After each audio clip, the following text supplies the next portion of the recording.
Viewers, we are here with Vivek Agnihotri. He needs no introduction. He's coming out with a new movie, The Bengal Files. It's already captured the headlines. Its trailer has invited controversy, a backlash. And of course, viewers, the usual suspects are up in arms. But we're here to actually have an honest conversation with the director on certain issues that he's been closely identified with. And thank you very much for speaking with me, Mr. Agnihotri. It's always a pleasure. I love your candor. So today we must all be honest. Oh yeah, of course. So Mr. Agnihotri, the Kashmir Files, as you know, shook the nation into the story that I deeply identified with, being somebody who has seen this in my own family play out the way it did in Kashmir. With the Bengal Files, you're stepping into another politically loaded minefield, if you don't mind my saying so. Yeah. What is the truth you believe Bengal has been hiding, in a sense, from the rest of India that you're trying to bring out? Okay, so there's a context to this. When we were partitioned, okay, we generally say we got independence, we got partitioned at the same time. At that time, Muslim League announced that partition is an unfinished project. And then the strategies and tactics they used, because of which partition took place, same tactics and strategies were used in Kashmir. Nobody took them seriously. People thought that, okay, they have just said it out of rage or something, but they meant every word of it. And we saw what happened to Kashmir. Today, the native citizens of Kashmir, Kashmiri Pandits, are till date, despite the abrogation of Article 370, are not being able to go back. And what I observed in Bengal, that the same strategy and tactics because of which Bengal was partitioned twice in 1905 and 1947, they exist, though in pockets, but they do exist. And they are on an upward swing. So they are, and that's why I decided to make this film from a Kashmiri Pandit boy's point of view. Because he has seen pain, he understands trauma, and he also can warn the citizens, hey, listen, believe me, I have seen it, this is where it's going to lead to. So this is what the film is, but film basically moves from past and present, and most of the film is about the past, and it deals with the Direct Action Day and Noah Khali, genocide of Hindus, underlining genocide of Hindus because Muslim League asked to annihilate all the Hindus in Calcutta. If Direct Action Day and Noah Khali genocide had not happened, India wouldn't have been partitioned, perhaps. But the same politics is still prevailing in Bengal, and it's a very dangerous situation. So you're saying that Bengal is sliding into a situation that we witnessed in the mid-80s and early 90s in Kashmir. Is that the real thesis of your project? That is my hypothesis, and I've been proven right, and I'll just tell you in next 30 seconds how. In Kashmir, the same thing started happening. 50, 60 families would move out of Kashmir, move to Jammu. It was safer. Or people who were there, they started sending their children outside to study for their safety, mostly girls. Same pattern is there in Bengal now. Second thing is, we went so deep into research that we shot this film, Rahul. I mean, I don't want to say it's prophetic, but I don't like that word. But we shot this film between October to December last year, in 2024. And just 2 days before the shoot, the present time was in Calcutta police station and stuff like that. I said, no, let's change it to Murshidabad. My assistant said, no, don't change it because people will think Murshidabad is in UP. But I insisted, and we changed the costumes, everything, and we made it Murshidabad. And the idea was to show how Direct Action Day was designed and how riots are designed now. Whatever we shot, whatever scenes we shot, how riots are designed, how politics is empowering these extortionists who are called Tolabas in Bengali, and the Gunda powers, and how riots are designed and how anti-Hindu sentiment is created. Exactly the same thing ditto happened in April 2025. Because we understood the pattern.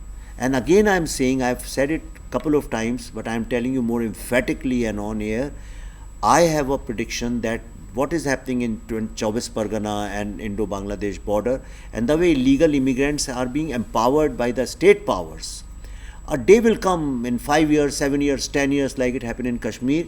There will be demands they would want to separate from the sovereignty of India. It may happen. I have a feeling it will happen, because on the border now there is a radicalized state, like Kashmir had Pakistan, a radicalized state.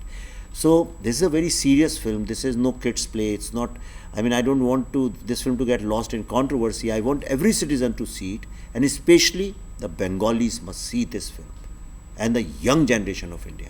So Bengal is often remembered for its intellectual legacy. Yeah. So you've had, of course, the great Tagore before him. You've had reformers and the Renaissance, the Bengali Renaissance. Why focus on its blood-soaked partitions and identity politics then? No, the film actually is about the great Renaissance.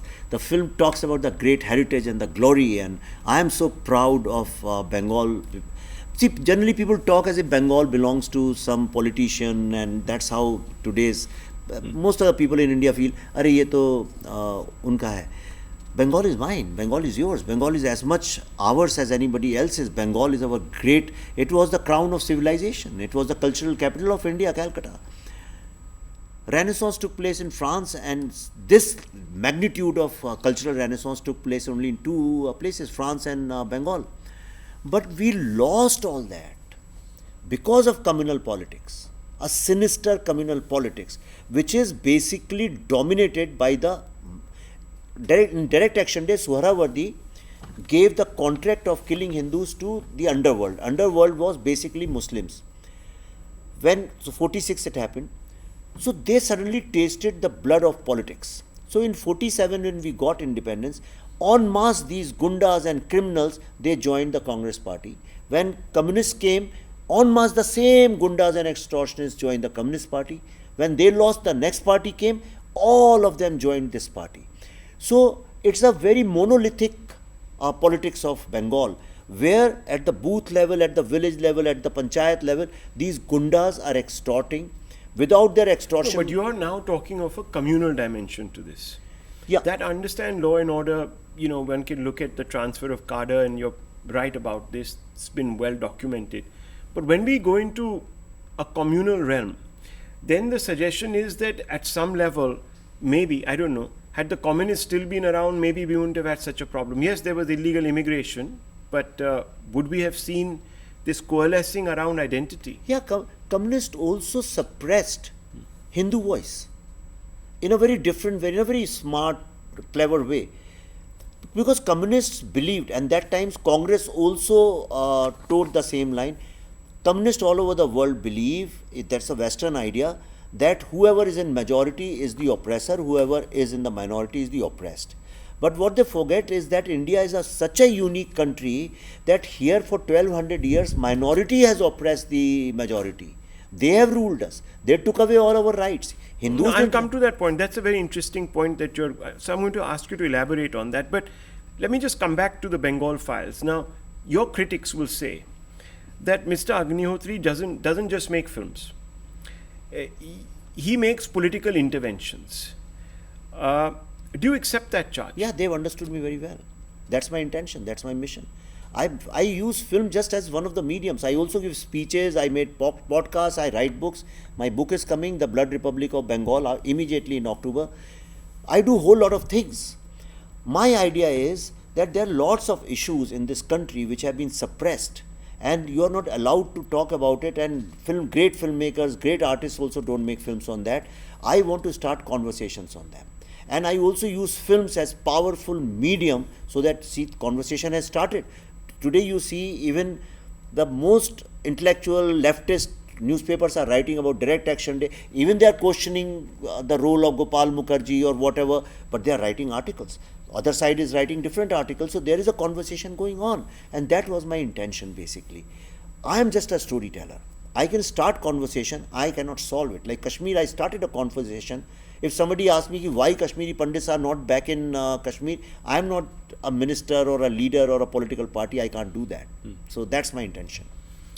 I'm glad you're honest. We started with the premise that you will be honest, and you are honest. So Now coming back to that interesting point that you made about the backlash to Hindus, and there is this thing that Mr. Agnihotri has turned, has brought in this new concept of Hindu victimhood or majority victimhood. Yeah. How can a majority be the oppressed Victim. community Yeah. in any country? So would you like to elaborate on this? Because this is where the charge is, that you are deliberately sort of, that your majority audience, if you are on the right side of them, they'll come and flock to your cinemas. No, that definitely is not the intention. We are definitely, Hindus have only one country to live in, that is India or Bharat, whatever you want to call it, right? And we have been persecuted. Why is it that every single temple you see in this country, every statue you see, which is a work of art, Yeah. is broken, destroyed? Martin, you are from Kashmir, Martin temple is Yes. destroyed. Yeah. All our heritage buildings are destroyed. Okay? So the problem is we are never allowed to talk about our pain, our struggle, what we have lost. So there's a generational trauma has built up amongst Hindus. They are not being able to voice their trauma because you are the big brother, you are the elder brother, don't say anything. Younger brother is always right, you are wrong. Arre tum bade ho, tum samajh lo is baat ko. So people are feeling suffocated. I know the ground reality. They need to voice it. And I want to express, why not? If Schindler's List can be made after so many years, look at this.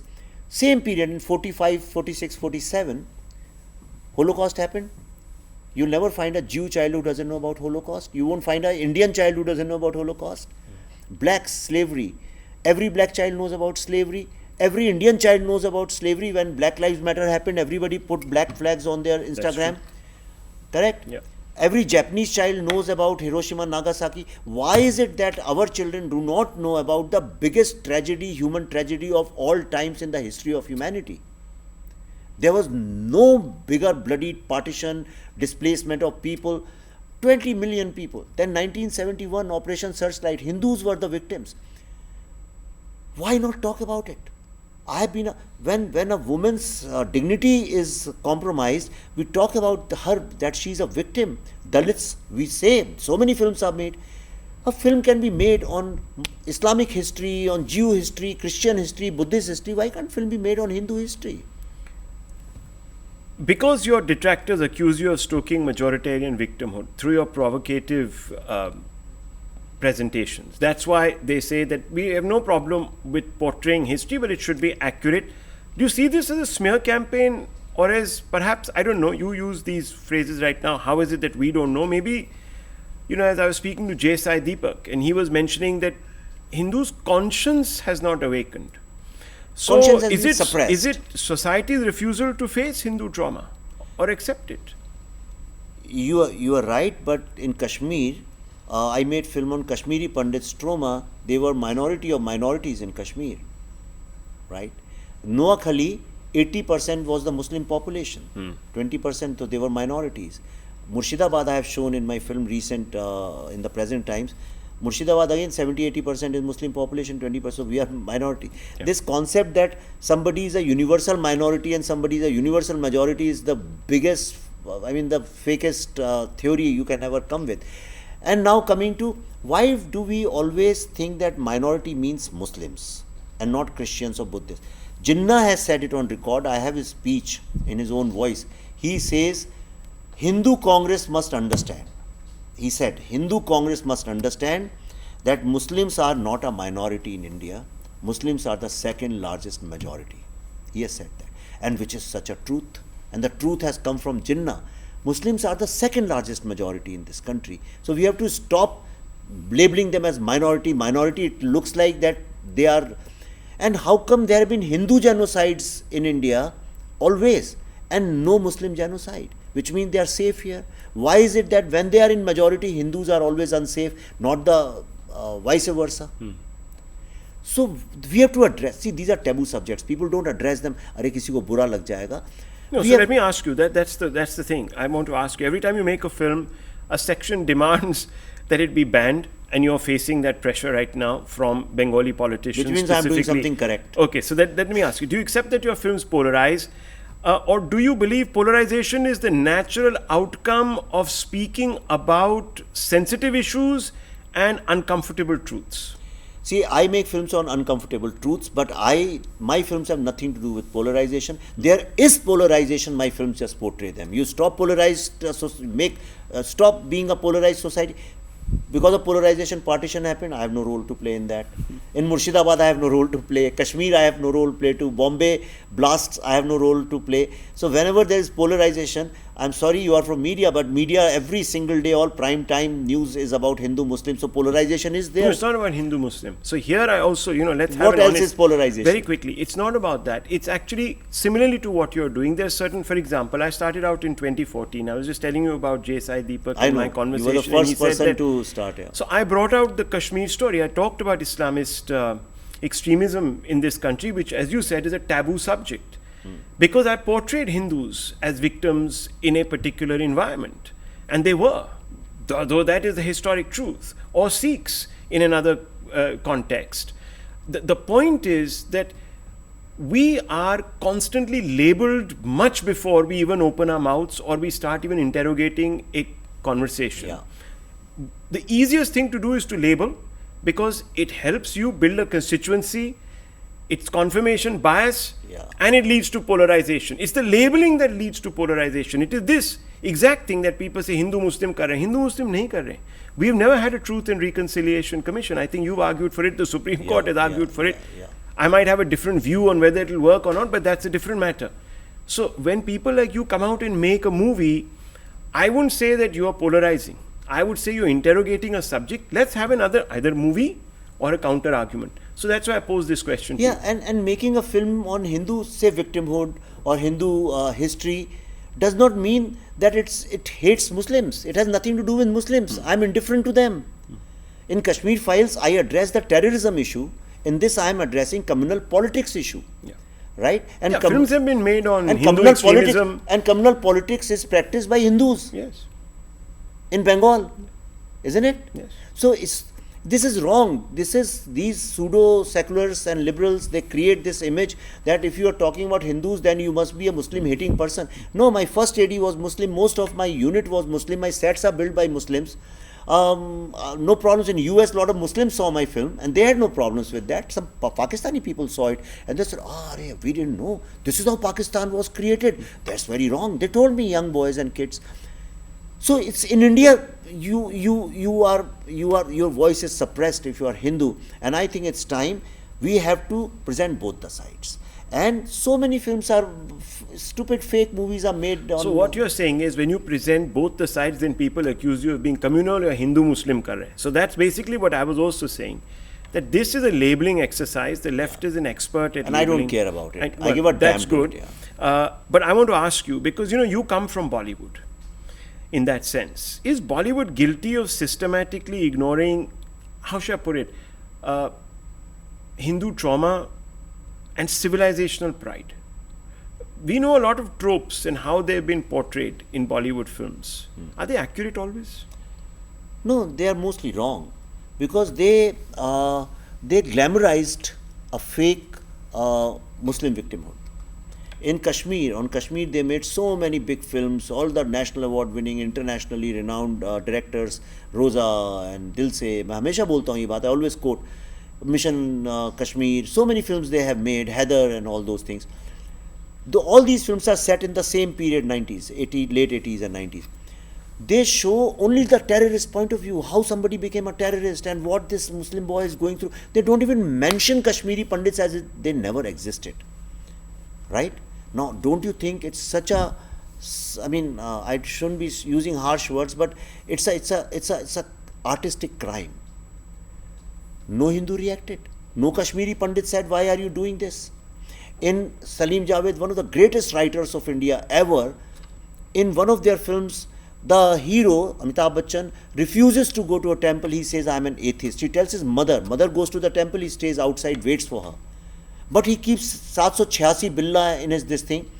Beautiful device. But such a subtle psychological device. So we have grown up on a cinema where he can keep 786, no Hindu reacts. But if you do the reverse, that he throws 786 in a gutter and says, I don't care about it, and Shiva saves him, all Muslims will stand up and they'll oppose this. You cannot interfere in our religion. Correct? So the collective psyche of people who have grown up They are not aware. See, expecting audience to be very savvy about politics. So we have started believing that this is true, that Muslims are marginalized and Hindus are the oppressors. It's other way around. Demographic shift, let's talk about it, because you have built a scenario, I'm sure, through very this strongly movie. about that. Huh? Yes, so demographic shifts in border states like Bengal and Assam are deeply controversial. We know the controversies that are raging. Even the method to identify an illegal is now being questioned. The need for it is being questioned. Some people say India should be a big dharamshala. We should accept anybody. So why do you think that talking about identity or demography honestly is still treated as politically incorrect? What is going on here? Okay, I'll just give you 3 examples. Demographic change in Bengal is a serious problem. That's why I say Bengal is the new Kashmir. I'll tell you, I'll give you 3 examples. This is India Today report. Quote unquote, headline is, can create 4 Pakistans if 30% Muslims in India unite, says TMC leader Sheikh Alam. Okay. Second example, when the Pakistani delegation of journalists came to Calcutta, the mayor of Calcutta, Bobby Fareedi, you know him, Fareed, what's his name? Bobby, he's called. He said, come, let me take you to visit a very interesting place. And he took them to a place and he said, we have created a mini Pakistan here, you will be delighted to see it. And he took him over there. And Pakistani newspaper, published it as a headline with photographs. Telegraph, Times of India, Hindustan, all the newspapers have. He took the journalists to show mini Pakistan. Third thing, recently my trailer was to be launched in a multiplex which is in one of the biggest malls of Calcutta. You know on what grounds it was cancelled? There is a lot of political pressure and this mall is surrounded by Muslim localities and therefore we are not safe. So these 3, the demographic change is the reality. It needs to be addressed. And we made this film last year. So a lot of people say that BJP is talking about demography, but people can also say the other way around, that we addressed it first and then BJP is addressing it. Because I have done deep research, 5 years of research. Our summary of research, Rahul, runs into 18,000 pages. This is only for CBFC, scene by scene, every dialogue we have documented. Then after a long process, it got approved from CBFC. So I understand what's happening in Bengal. But in most films, CBFC, when they're focused on Hindu victimhood, we see that they intervene quite strongly. Yeah, they did in this also. Yes. So, I mean, they're not a censor. Yes, they are not, but see, they don't censor anything. Yeah. They ask you to modify it. Yeah, but why? Why should it be done? Do you think it's okay? No, I don't think it's okay. I think CBFC should just give certificate. But our system is such that government is always skeptical, and CBFC has a genuine issue. I have been in the board, so I understand what happens is CBFC is not allowed to speak, being a constitutional body. And then filmmakers go to courts, and they have so many cases going against it. CBFC is not equipped to fight all the cases. So they are always wary of this, कि कहीं court में case. Their only thing they look at is court में case ना हो जाए. That's their major concern, and that's why they microscopically look at everything. Somewhere it's collective psyche, या वही नहीं, in every department. Collective psyche का हिंदू का रोक दो तो कुछ नहीं होगा. But you cannot touch the Muslims because it's a very sensitive issue, because they are minorities. But they are not minorities. They are the second largest majority of this country. India needs to stop. So you're saying they self-censor when it comes to Hindu issues because they realize कि there'll be not much of a consequence. Yeah, कौन क्यों करेंगे, इनको तो आदत है बेचारों को, तो इस तरह से. So And you experienced this? Of course. If I did not have this research book, right, if I did not have this much of research, they called so many historians. Historians sat and reviewed this film. This film, after being certified from examining committee, went to the revising committee, which I agreed to also, which is fine. I said, do as much scrutiny as you want, so nobody can question that this film has been favored. But it went through so many stages of inquiry and revising committee and stuff like that. And historians were called from Delhi University, other places, experts. Every single word they looked at, every dialogue they looked at, and only when, like Mahatma Gandhi's dialogue, the biggest stuck up was Mahatma Gandhi's dialogue, where he said that Hindu women should commit suicide. A lot of people didn't agree. They said, no, this is not possible. Some women said, nobody can say this, and this is fictional. We proved everything. We gave documents written by Mahatma Gandhi's secretary, Kripalani, and all those are real documents. How can they deny it? So it was allowed to go. Yeah, that's how it was allowed to go. Let me say this, because how do you walk? You've talked about how much research, 18,000 pages summary, of notes, summary. notes. Yes. How do you walk the tightrope between history and storytelling without either whitewashing or sensationalizing? See, I have created my own format. What I do is, this is not a documentary that I can show 10 people. So what I do is I pick, my style is we do primary, secondary and tertiary research. And then whatever is most common elements or story points in all the books and stories, like what leftists have written, what right-wingers have written, what westerners have written, what easterners, what exists in all of them, we think it deems to be true, because everybody is talking about enemies. Even Pakistani books also talk about it. Yes, Jinnah said now they will be divided India or destroyed India, so this has to be true. After those elements, all I do is I pick 4 or 5 characters who represent basically the same pain, trauma or thing, and I weave them into one character. That's the only liberty in this film.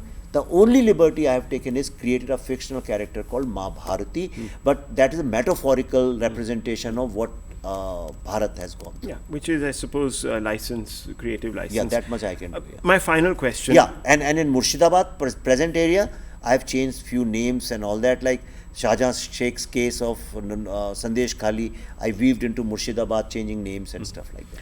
Okay. What do you want India's youth? Because I've seen you react to somebody on social media recently. What message do you think India's youth should take from the Kashmir files, the Bengal files? Do you think it should be fear, pride, or a warning? Pride and warning both. No fear. I want them, definitely, I believe in Tagore. Okay, no fear. I want them to learn about their past. As much as a Jew child knows about his past or a black child knows about his past. It's very important to know your past. Only when you know about your wounds, you can heal them. If you are not aware of your wounds, you can never heal them. So this acknowledgement of trauma is the first step towards healing.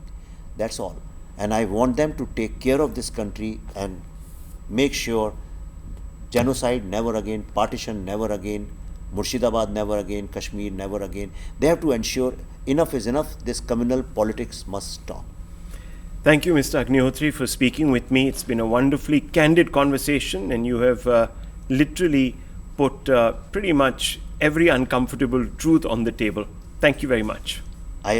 You asked me, I tried to speak as honestly as possible. Thank you. Thank you. Grateful. Thank you.